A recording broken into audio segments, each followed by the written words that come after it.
Bonjour, vous écoutez le podcast de Virage. On vous donne des pistes pour aller de l'avant et ça se fait parfois à contre-courant.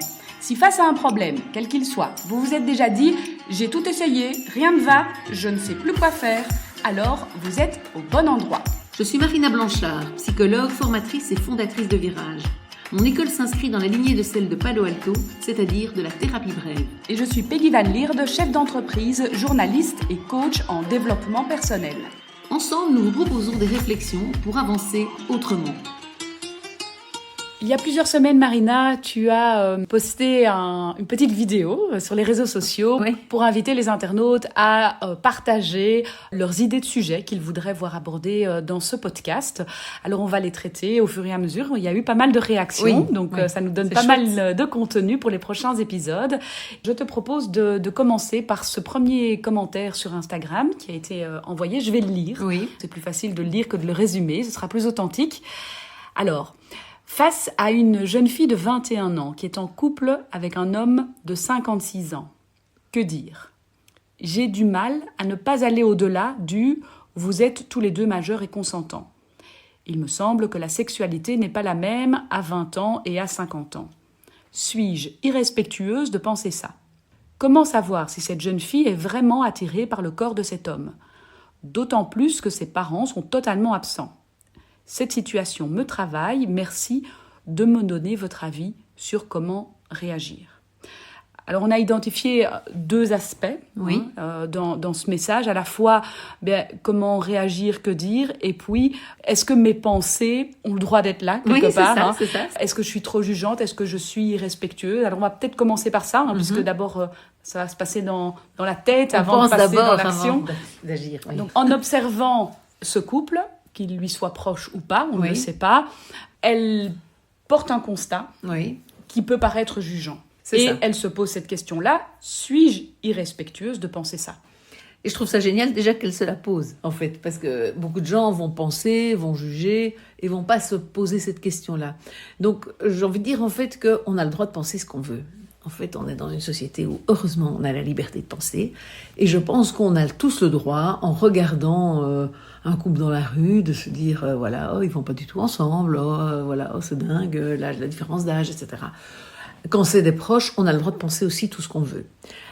Effectivement, en fait, pour moi, il n'y a pas un irrespect à penser, mais déjà tout simplement parce qu'on ne choisit pas ce qu'on pense. Et donc, ce serait un peu dur de se dire, en fait... j'ai l'impression qu'ici, cette personne, ça lui vient dans la tête tout seul. Elle n'est pas en train de se dire « Oui, tiens, je regarde tous les couples autour de moi et je fais le pour et le contre de chaque couple. » C'est pas ça. C'est que ça lui vient. En voyant ce couple, elle se dit « pour la fille, est-ce que c'est OK ? Est-ce que vraiment elle a du désir ?» etc. C'est des pensées qui lui viennent. Donc, je pense que ça...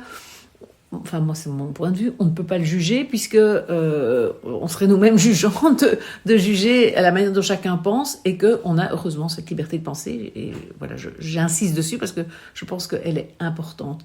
Après, c'est ce qu'on en fait qui va effectivement être important et c'est là qu'on va devenir plus responsable. Parce que nos pensées, on n'en est pas vraiment responsable. Comme on le disait, elles viennent toutes seules. Et c'est un autre aspect que l'internaute évoque, puisqu'elle pose très clairement la question...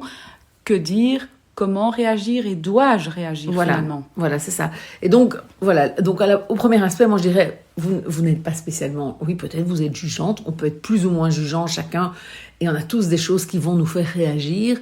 Et j'ai envie de dire, on parle de tolérance, on parle beaucoup de tolérance aujourd'hui, je vais parler de racisme, etc., on va parler de tolérance.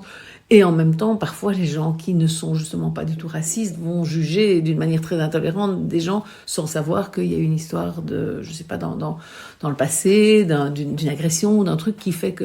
Donc, en fait, je pense qu'on a le droit d'avoir notre point de vue chacun sur les choses. C'est vraiment important. Et puis, effectivement, ce qu'on en fait, c'est différent. Et là, évidemment, ce qui est difficile, c'est qu'on ne connaît pas la proximité, la relation que cette personne a avec la jeune fille. Et je pense que c'est quand même important, parce que en fonction de cette jeune fille vient me confier que, ou au contraire elle m'a jamais rien demandé, ou au contraire elle m'a même une fois ou l'autre envoyé bouler, on a aussi autre chose. C'est sûr que, j'ai envie de dire, les pistes d'action vont être différentes. Et donc, ce qui est sûr, c'est qu'ici, ce qu'on ressent dans le message, c'est pas un couple qu'elle voit passer régulièrement devant sa fenêtre, quoi. Non, elle semble quand même connaître voilà. la jeune fille, puisqu'elle parle des parents qui sont absents. C'est ça. Voilà. Alors, on ne sait pas effectivement quel est le degré de proximité, mais en tout cas, il y a déjà, c'est pas une inconnue, quoi. On a même l'impression qu'il y a une forme d'affection et d'envie de protéger cette jeune fille d'un couple qui pourrait ne pas lui convenir. Et là, j'ai envie de dire que malheureusement, je pense qu'on peut pas... Si la jeune fille aime, si la jeune fille est engagée dans ce couple, la personne, en intervenant, risque de voir la jeune fille s'éloigner complètement d'elle pour défendre son couple, son compagnon. Je pense que ça, c'est un risque. Alors, je connais pas l'histoire suffisamment pour dire, là, c'est vraiment un risque, ou ça n'a jamais été tenté. Voilà, il faut voir un peu ce qui a été essayé. Est-ce que cette personne en a déjà touché un mot à la jeune fille et de voir comment la jeune fille a réagi? Est-ce que du coup la jeune fille lui dit mais enfin non, je suis bien, ou est-ce qu'elle écoute? Mais le plus souvent, quand l'amour est remis en question, on risque de perdre la relation. Beaucoup de parents, par exemple, vont ne pas apprécier le compagnon, la compagne, le petit ami de leur fille, de leur fils. Et en intervenant, en fait, ils ne font que renforcer finalement le lien parce que le jeune... ou l'adulte même, auquel sa maman ou son père dirait quelque chose par rapport à son compagnon, risque de prendre la défense du compagnon, de s'éloigner des parents, et donc en fait... De marquer l'opposition, en fait. Oui, de marquer l'opposition, et on perd donc la relation avec la personne, et donc on pourra d'autant moins être là s'il y a un problème.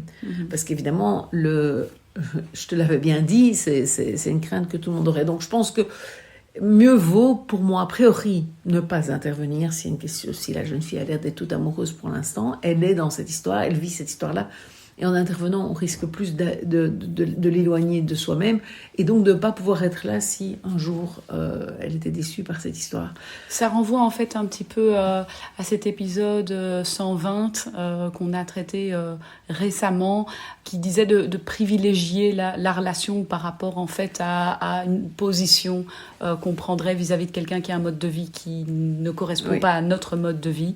C'est là où on peut faire un petit lien quelque part entre ces deux épisodes, de dire préservons la relation, parce que si jamais, comme tu le dis, quelque chose ne va pas bien, au moins on a gardé le lien. Voilà. Parce qu'ici, je pense en plus contre l'amour particulièrement, c'est vraiment difficile de lutter, donc on risque vraiment de se faire éjecter. Alors après, je pense qu'il y a une question de est-ce que la jeune fille vient me demander un avis? Est-ce que la jeune fille vient parfois avec des confidences sur cette relation, sur le désir physique, puisqu'il y avait cette question-là dans le message? Alors c'est différent, évidemment. Et donc si on a cette demande d'avis, je pense qu'il faut y aller doucement et on ne va pas d'un coup lui balancer quand on ne trouve pas ça du tout adapté, parce que de nouveau on va la braquer, ce serait pas efficace entre guillemets comme communication.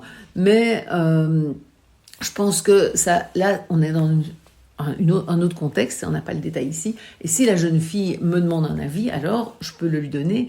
Et je pense que ce qui est important, c'est d'insister sur le fait que ça n'est qu'un avis. Et ça, je pense que c'est vraiment important. Elle est majeure, ça dit d'ailleurs dans le message. Et donc, lui dire, écoute, tu fais ta vie, en fait. Maintenant, tu me demandes mon avis. Alors, voilà, je te le donne. Mais ce n'est qu'un avis et je peux me tromper, etc. Et donc, ça, je pense que c'est vraiment important. C'est de le présenter, cet avis, mais pas de l'imposer, quoi. Et de vraiment se dire, voilà, elle me l'a demandé, là, je me sens tout à fait autorisée à le donner. Et donc là, mes pensées deviennent un message que j'externalise. Alors que sinon, on disait tout à l'heure, les pensées, elles sont autorisées, on peut penser tout ce qu'on veut, mais c'est pour ça qu'évidemment, ça doit sortir. Et ça, c'est un peu la différence. Et même mes pensées, si je commence du coup à en parler avec d'autres qui connaissent la jeune fille, etc., là, je commence à intervenir. Et là, on peut de nouveau se poser la question, est-ce que c'est adapté? Est-ce que c'est adéquat? Est-ce que c'est aidant pour cette jeune fille? Si je commence à discuter avec tout le monde de comment t'as vu, c'est incroyable, elle a 21 ans et c'est trop dommage, ou je ne sais pas quoi. Enfin, voilà. Et donc ça, je pense que c'est important, c'est que vraiment, autant on a le droit de penser, autant à partir du moment où on parle sur les gens, à d'autres gens, etc., ça devient moins constructif. Alors par contre, en parler avec la personne concernée, je pense que ça peut être tout à fait adapté, mais il va falloir voir comment l'oreille de la personne est ouverte ou pas à entendre ce qu'on a envie de dire. Et donc là, voilà, on n'a peut-être pas suffisamment d'informations que pour dire. On espère avoir répondu à la demande de cet internaute et on se fixe rendez-vous la semaine prochaine pour répondre à un autre commentaire. Super, avec plaisir.